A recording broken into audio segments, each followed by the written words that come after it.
धन्यवाद, बहुत बहुत धन्यवाद। भारत माता की, भारत माता की, भारत माता की।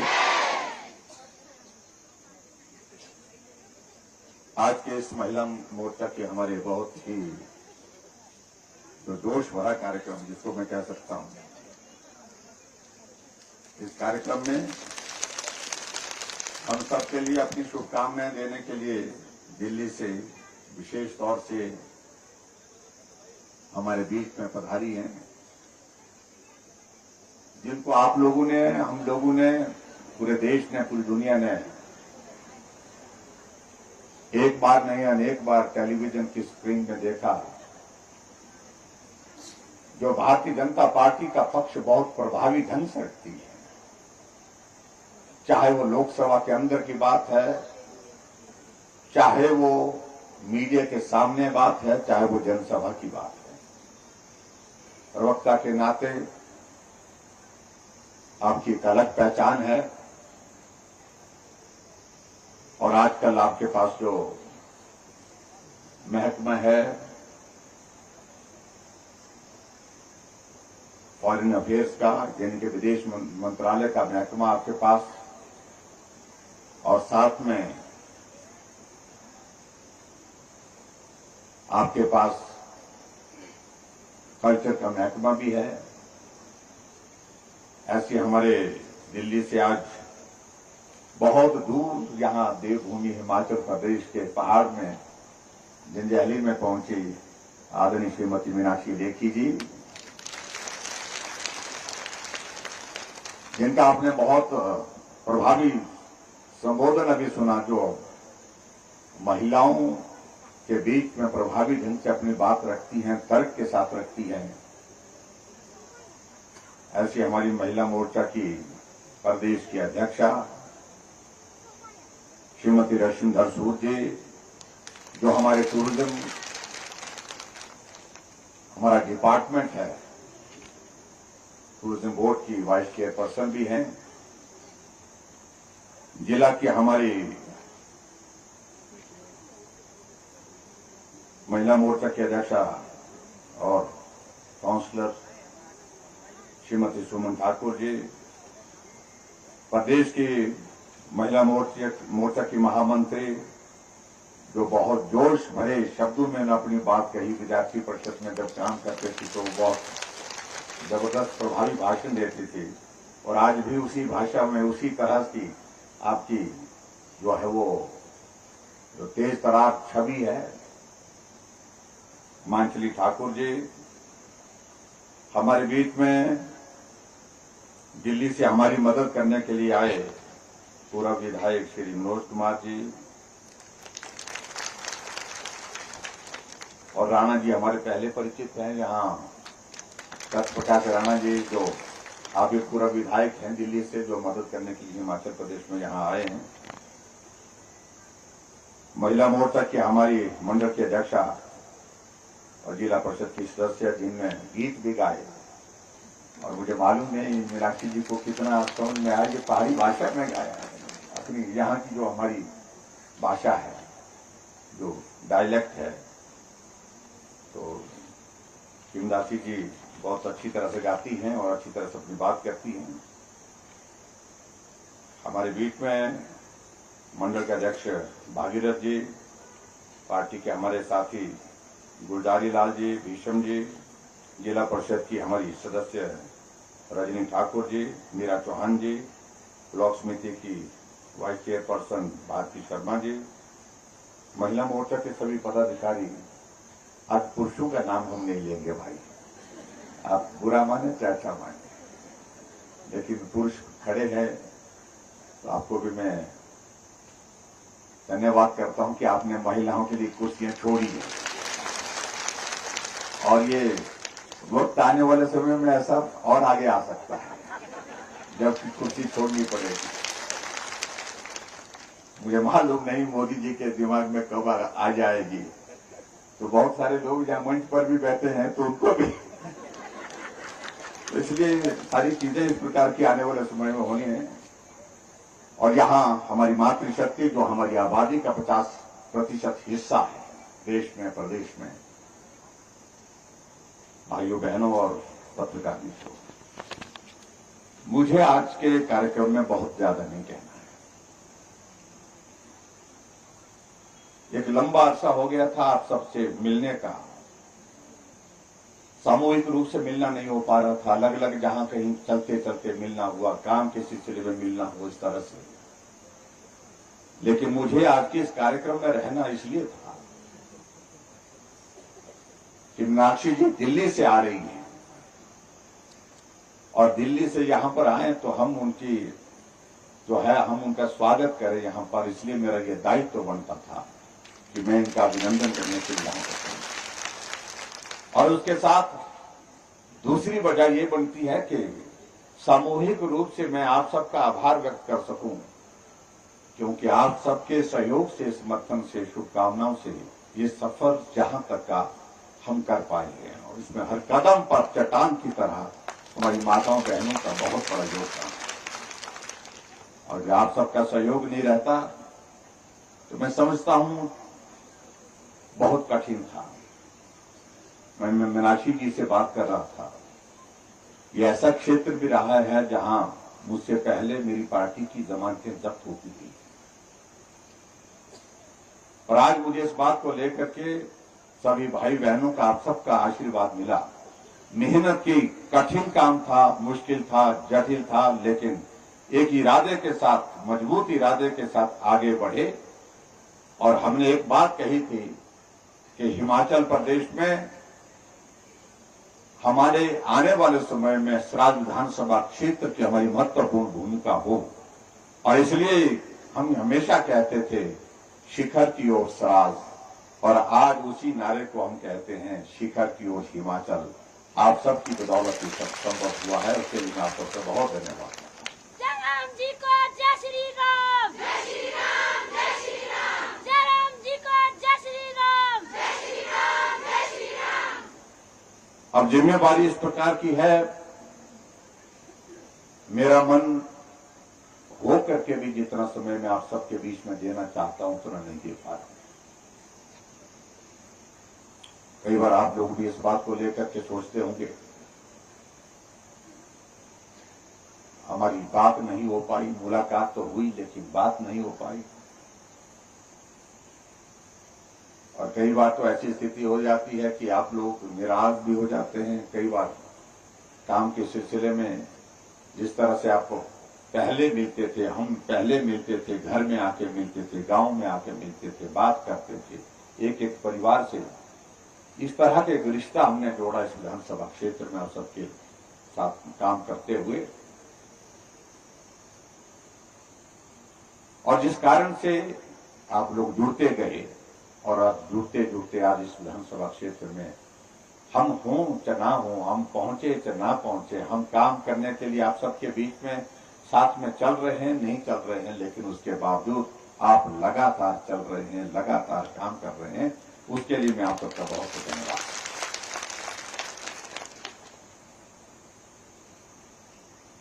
यहां महिला मोर्चा की अध्यक्ष रश्मि जी ने बात कही कि हम पूरे हिमाचल प्रदेश में घूम करके आ रहे हैं। बहुत सारे मंडलों में, शायद मेकर में 30 से ज्यादा विधानसभा क्षेत्र हो चुके हैं। इनका अपना कार्यक्रम चल रहा है महिला मोर्चा का। मैं अपना हिमाचल प्रदेश के 75 वर्ष की इस यात्रा का जिक्र करने के लिए हिमाचल में निकला और अभी तक मैंने हिमाचल प्रदेश में 62 विधानसभा क्षेत्र का दौरा कर लिया, 62। 3 महीने से लगातार निकला।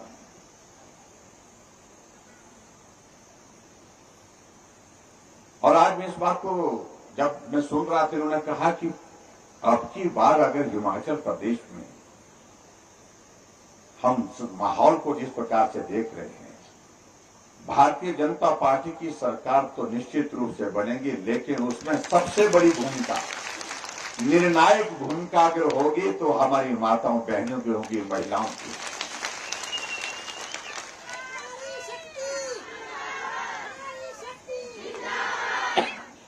और इस बात को मैंने, ये तो महिलाओं के कार्यक्रम में, महिला मोर्चा के कार्यक्रम में जाकर के इस बात को देखी लेकिन मैं पूरे विधानसभा क्षेत्र का जो कार्यक्रम होता है, हमने उसमें देखा पुरुषों से कहीं भी कम महिलाओं की संख्या नहीं है। अगर आबादी का आधा हिस्सा है तो पंडाल का आधा हिस्सा भी महिलाओं से भरा पड़ा हुआ है।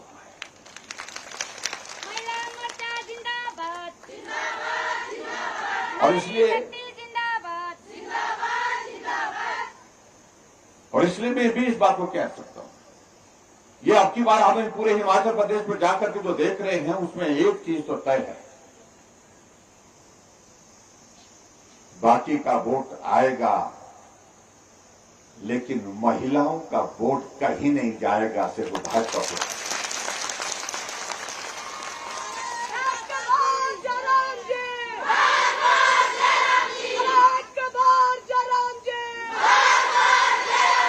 पूरा हिमाचल डोल रहा है।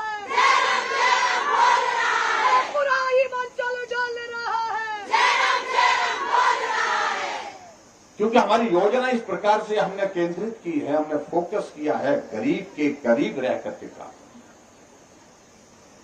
और इस बात को आप लोग ने देखा भी होगा, चाहे वो पेंशन देने की बात है। पहले पेंशन 80 साल के ऊपर के लोगों को मिलती थी, हमने 60 साल के ऊपर के लोगों को पेंशन का प्रावधान किया। जो सत्ता में आने की बातें कह रहे हैं,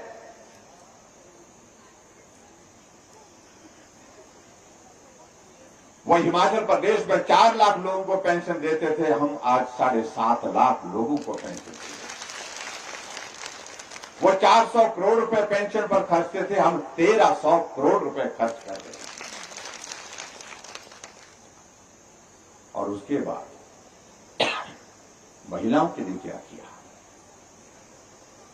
हम कह सकते हैं हमने कुछ करने की कोशिश की है।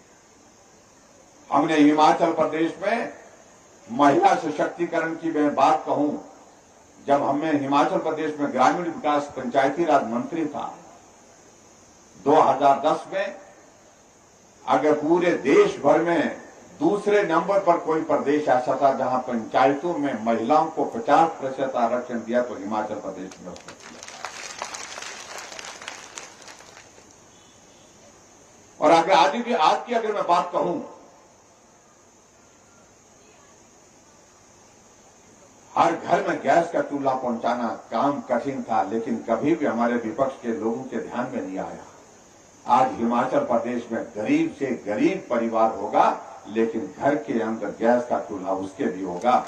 3,35,000 गैस के चूल्हे हिमाचल प्रदेश में होंगे। यहां हिमकेयर का जिक्र किया, यहां सहारा योजना का जिक्र किया,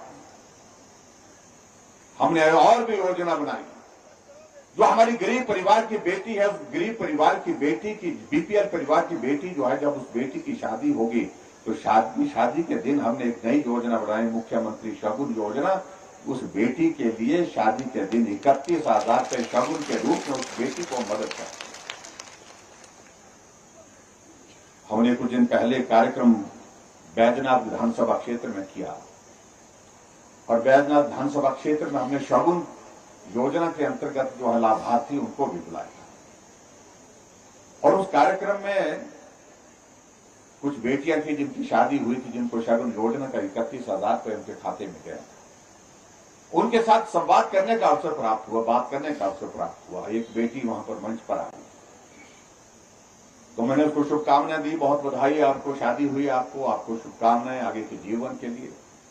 उसने धन्यवाद कहा, और उसके पश्चात मेरी इच्छा थी जानने की। मैंने कहा, तुमको शगुन योजना को बेटे जो 31,000 रुपये मिला, उसका आपने क्या किया?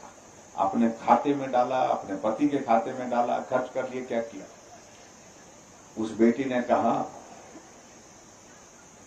पहले तो धन्यवाद किया कि मैं धन्यवाद करती हूं कि आपने शगुन योजना के अंतर्गत हमारे लिए अपनी शुभकामनाएं भेजी और आशीर्वाद के साथ साथ 31,000 रुपये भेजा, शगुन भेजा। लेकिन जहां तक आप पूछ रहे उसका क्या किया, तो उस बेटी ने कहा खड़े होकर के, तो वो पैसा मेरे खाते में आया, लेकिन मैंने खाते से उस पैसे को निकाल करके अपने पिताजी को दे दिया। सारा पंडाल इस बात को लेकर के थोड़ा आश्चर्यचकित। तो हमने कहा बेटे शगुन तो आपको दिया था, पिता को क्यों दिया? और उस बेटी ने कहा, पिताजी भी साथ बुलाए के बैठे थे सामने, ये मेरे पिताजी हैं, ये मजदूरी करते हैं। और पिता का भाव एक बेटी के लिए इस प्रकार का होता है, चाहे वो अमीर है, चाहे वो गरीब है, चाहे वो किसी भी वर्ग से संबंधित है, लेकिन पिता का भाव बेटी के लिए सदैव रहता है। उसको शुभकामना देने के लिए, उसके आशीर्वाद के लिए, उसको आशीर्वाद देने के लिए, उसका परिवार सुखी रहे, इस बात के लिए। पिता ने घर में परिवार में एक बात कही कि शगुन योजना ने उन्होंने कहा कि बेटी की शादी है तो सगे संबंधियों को बुलाना चाहिए, उनका आशीर्वाद देकर के बेटी को विदा करना चाहिए, और गांव के जो नजदीक के जो साथी सहयोगी होते हैं उनको भी बुलाना चाहिए। लेकिन उसके लिए जब उनके भोजन का इंतजाम करना था, उसके लिए पैसे का प्रावधान करने के लिए प्रश्न लगा तो कि कैसे करेंगे। तो कुछ लोगों की सूची बनाई गई, कुछ लोगों से बातचीत की गई, रिश्तेदारों से, उनसे कहा गया कि थोड़ा आप मदद करिए, थोड़ा आप मदद करिए, बाद में आपका पैसा लौटा दे देंगे। और इस तरह से परिवार के लोगों ने थोड़ी थोड़ी मदद करके उस शादी के लिए वहां पर जो है वो कार्यक्रम में भोजन का इंतजाम किया। और बेटी ने सारा वो देखा। उस बेटी ने इस बात को कहा कि मेरे लिए पिता का आशीर्वाद ही बहुत कुछ है। मेरे मन में एक ख्याल आया कि मैं तो शादी करके दूसरे घर में जा रही हूं, लेकिन मेरे पिताजी जो उधार लिया पैसा है, उस पैसे से कई दिनों तक मजदूरी करते हुए उस कर्ज को अदा करते रहेंगे। ये मेरे लिए बहुत बड़ा बोझ होगा, ये मुझे नहीं करना चाहिए। और इसलिए मैंने अपने पति को बताया कि मैं ये करने जा रही हूं, और उन्होंने भी मुझे मना नहीं किया। मैंने जो 31,000 रुपये आया था और वो पैसा निकाल करके पिताजी के हाथ में दिया और कहा कि आपका आशीर्वाद ही बेटी के लिए पर्याप्त है, काफी है। जो आपने मेरी विदाई के लिए जिन लोगों को यहाँ पर बुलाया था, जो खर्चा हुआ, ये इसमें से जो मदद उसमें हो सकती है उन लोगों के, मैं नहीं चाहती हूँ कि आप मजदूरी करके उस ऋण को चुकता करें। आप कल्पना करिए एक बेटी का भाव अपने पिता के प्रति क्या हो सकता है, इसकी कल्पना कर सकते हैं। ये बेटी ही कर सकती है। अपनी योजना का मैं जिक्र कर रहा हूं। कुछ लोग बोलते हैं कि क्या किया जा रहा है, आपने क्या किया जा रहा है। हमने गरीब लोगों के लिए किस प्रकार से मदद के रास्ते निकाले। एक सहारा योजना का जिक्र मैं आपके बीच में करना चाहता हूं। एक कार्यक्रम रखा था, अमर उजाला वालों ने कार्यक्रम रखा था शिमला में, और उनने लाभार्थियों को बुलाया था अलग अलग योजना के। तो एक महिला मंच पर बुलाई गई और उसके बारे में परिचय दिया गया कि ये महिला कांगड़ा जिला की, और इस महिला की शादी होने के बाद बेटा हुआ तो वो बेटा स्वस्थ नहीं था, अपाहिज था। घर चलता रहा, वो पालती रही, लेकिन दूसरी संतान हुई और वो भी वैसी ही। और उसके बाद उसका भी पालन पोषण चलता रहा, जो घर की परिस्थितियां थी। लेकिन जब तीसरी संतान हुई तो वो भी वैसी ही। और ऐसे कारण से क्या हुआ कि उसके पति ने उसको छोड़ दिया, पति छोड़ करके चला गया, और उस महिला के पास अपने आप स्वयं रह गई। और उसके पास जो है बच्चे, 3 बच्चे थे, और तीनों बच्चे अपाहिज थे। ऐसे में उसके लिए बड़ा प्रश्न ये हो गया कि अब मैं खुद मजदूरी पर जाऊं, काम करने के लिए जाऊं, इनके लिए इनका हाल चाल कौन पूछेगा, इनका हाल, इनको देखभाल कौन करेगा। और किसी आंगनबाड़ी की वर्कर ने जाकर के उनको बताया कि हिमाचल प्रदेश में मुख्यमंत्री ने एक योजना शुरू की है, जिस योजना को सहारा योजना कहते हैं, और उस योजना के अंतर्गत आपके इन बच्चों के लिए कुछ मदद हो जाएगी। और ऐसे में उसने कागज पत्र सारे उसके भरे, और भरने के पश्चात उनके तीनों बच्चों को मुख्यमंत्री सहारा योजना के अंतर्गत 3-3 हजार रुपए मिल रहा है, हर महीने का मिल रहा है, और 9,000 रुपए उनको हर महीने का मिल रहा है उस महिला को, उस बच्चों के कारण, और उससे वो पालन पोषण करती है। इसलिए मैं कहता हूं कि हमारी सरकार ने गरीब के करीब रह करके काम किया है। ऐसी एक नहीं अनेक योजनाओं का आप जिक्र कर सकते हैं। आज अगर महिलाएं यहां पर हैं, आबादी का आधा हिस्सा है, तो हमने तय किया कि हिमाचल प्रदेश में सरकारी बसों में किराया भी आपका आधा ही दिया जाएगा।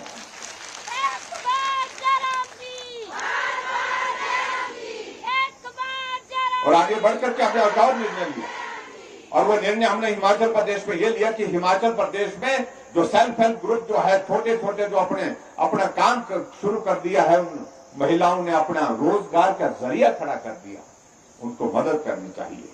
हमने 40,000 रुपए रिवॉल्विंग फंड दे करके उनको मदद कर रहे हैं, और उसके कारण कई जगह वो अपना काम बहुत बेहतर करते हैं।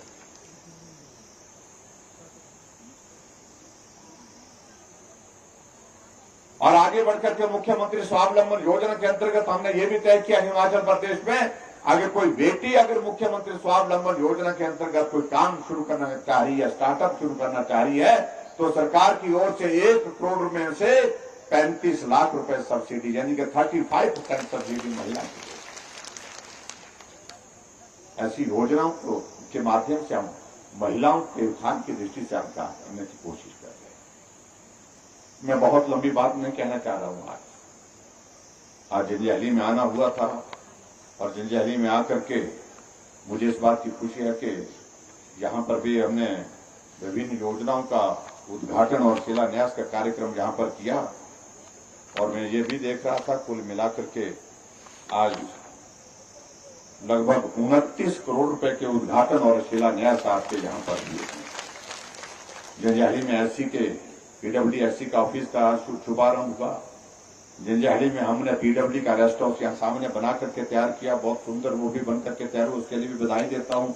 4 करोड़ 15 लाख की लागत से जंजैहली में इंडोर का स्टेडियम हमने बना करके 6 करोड़ की लागत से बना करके तैयार किया, उसके लिए भी बहुत बहुत बधाई देता हूँ। और उसके साथ साथ में यहाँ पर जंजैहली में जो हमने हॉस्पिटल की बिल्डिंग जिसका शिलान्यास हमने किया था, और आज वो भवन बन करके तैयार हुआ 11 करोड़ की लागत से, उसका भी आज उद्घाटन किया जंजैहली में हॉस्पिटल का। और इस तरह से अलग अलग चीजों को लेकर के हमारा खावड़ी में नेत्र पार्क का हमने 3.5 करोड़ की लागत से शिलान्यास किया, और हमारी थोड़ा थाट में जाकर के जो हमारी थाटा के साथ ऊपर पड़ता है, वहां पर 1 करोड़ 75 लाख की लागत से हमने जो नेचर पार्क का वहां पर उसका भी शिलान्यास किया। बहुत सारी योजनाओं पर उनको मैं जाऊंगा तो लंबा समय लगेगा। और आज मुझे इस बात की भी खुशी है कि जिन योजनाओं के माध्यम से यहाँ इस राज्य विधानसभा क्षेत्र के विकास के लिए हमने आगे बढ़कर के काम करने की कोशिश की है, लगभग वो मतलब पूरी हो गई है, काफी स्कीमें पूरी हो गई है। लेकिन आने वाले समय के लिए मैं आप सबसे ये निवेदन करना चाहूंगा, अब हम चुनाव के काफी करीब है, बिल्कुल करीब है, तो यहां का जिम्मा जैसे पहले भी आप संभालते रहे हैं, तो उस तरह से आपको संभालना होगा। और ये ठीक कहा यहां पर किमदासी जी ने कि मुझे कहा कि आप हिमाचल संभालिए, इस स्वराज को हम संभालेंगे। ठाकुर साहब आगे बढ़ो, हम तुम्हारे साथ हैं। ठाकुर साहब आगे बढ़ो, हम तुम्हारे साथ हैं। और मुझे मालूम है इस बात को लेकर, जहां मातृशक्ति निकल पड़ती है, वहां कोई रास्ता रोकने की हिम्मत नहीं कर पाता है, ये पक्की बात है। और मैं दावे के साथ कह सकता हूं, अब की बात पूरे हिमाचल प्रदेश में मातृशक्ति का बहुत बड़ा योगदान, सबसे बड़ा योगदान हिमाचल प्रदेश में सरकार को फिर से सत्ता में लाने का है। और जहां तक बात रही रिवाज की, रिवाज के सिलसिले में मुझे सिर्फ इतना कहना है, आदरणीय प्रधानमंत्री नरेंद्र मोदी जी का हिमाचल के साथ बहुत बड़ा स्नेह है।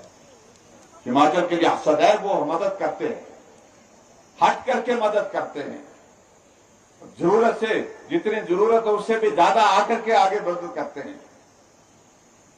यह हमारा सौभाग्य है कि हिमाचल प्रदेश को अपने प्रधानमंत्री नरेंद्र मोदी जी कहते हैं कि मेरा दूसरा घर है तो हिमाचल है। केंद्र सरकार के 8 साल का कार्यकाल पूरा हुआ, और 8 साल के कार्यकाल को पूरा होने के बाद हिमाचल से उन्हें स्थान चुना। मैं शिमला के रिज के मैदान से पूरे देश को संबोधित करूंगा। मेरा 8 साल का कार्यकाल जो पूरा हुआ है और शिमला के रिज के मैदान में पहुंचे, और रिज के मैदान से पहुंचने से पहले शिमला की माल रोड पर एक कोने से दूसरे कोने तक पैदल चल करके निकले। ऐसे हमारे देश के प्रधानमंत्री।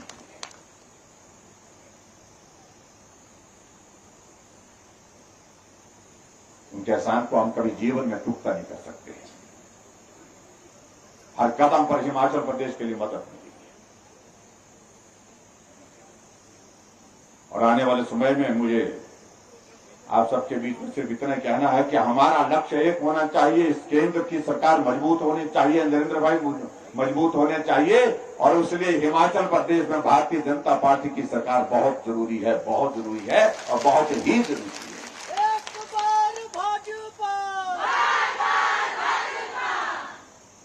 और जहां तक हमारे जो कांग्रेस के मित्र, उनके बारे में क्या कहना? आजकल कुछ लोग आकर के कह रहे हैं कि बेरोजगारी बढ़ गई, महंगाई बढ़ गई, इस तरह की बातें कहने की कोशिश कर रहे हैं। और इनके नेता श्रीमान जी निकले हैं आजकल भारत जोड़ो अभियान पर, और कांग्रेस के नेता निकले कांग्रेस छोड़ो अभियान पर। निकलते निकलते गोवा में 8 विधायक कांग्रेस छोड़ के भाजपा में शामिल हो गए। हिमाचल प्रदेश में इन्होंने एक अध्यक्ष बनाए, एक अध्यक्ष के साथ चार जो है वर्किंग प्रेसिडेंट बनाए। एक वर्किंग प्रेसिडेंट कुछ दिन पहले आ गए हमारे साथ में, पवन काजल जी कांग्रेस पार्टी छोड़ करके कांग्रेस के विधायक हैं, भाजपा में शामिल हो गए। और नालागढ़ के विधायक वो भी लखविंदर राणा जी, वो भी कांग्रेस के वाइस प्रेसिडेंट थे, वो भी कांग्रेस पार्टी छोड़ के भाजपा में शामिल हो गए।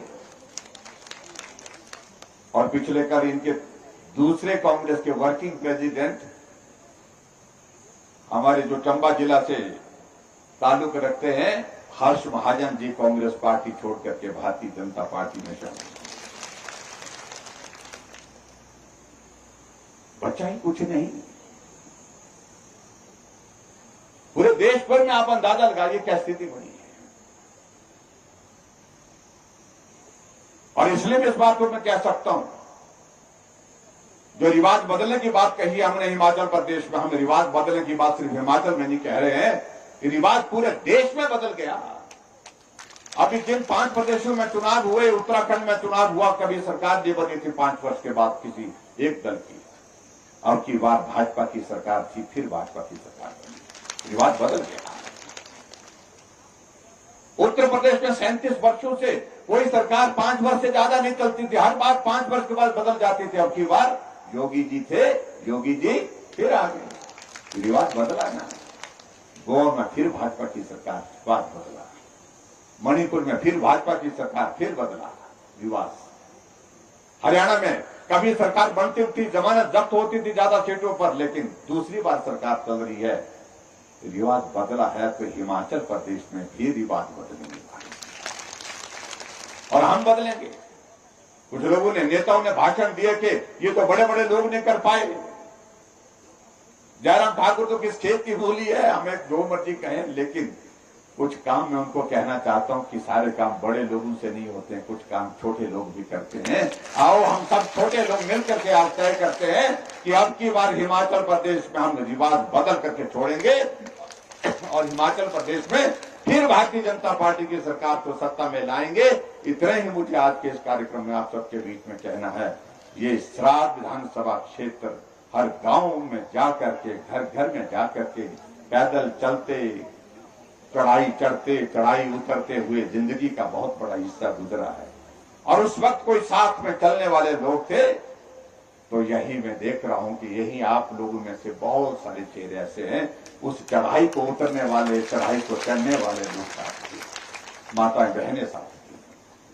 जब हम कहते थे आप काम करिए, आपके लिए मुश्किल है, लेकिन उसके बावजूद भी सारा काम छोड़ करके हमारी बहनें पार्टी का झंडा उठा करके हिमाचल प्रदेश में हर गांव में निकलती थी।